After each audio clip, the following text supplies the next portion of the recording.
每天对着镜子给自己一个自信的微笑，算是对自己的一个肯定。老师您好，我觉得做到自我肯定真的很不容易，但是我们周围的环境经常会出现一些不那么肯定你的声音和人，请问这要怎么破呢？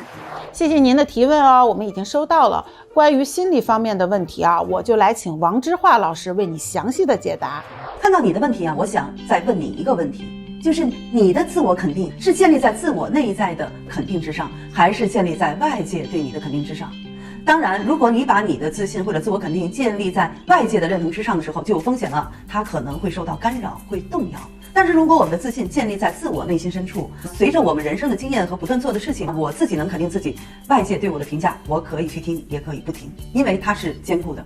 那么这个时候，当外界有一些反对声音的时候，你也更能客观的去分辨哪些是有建设性的建议，哪些可以直接忽略。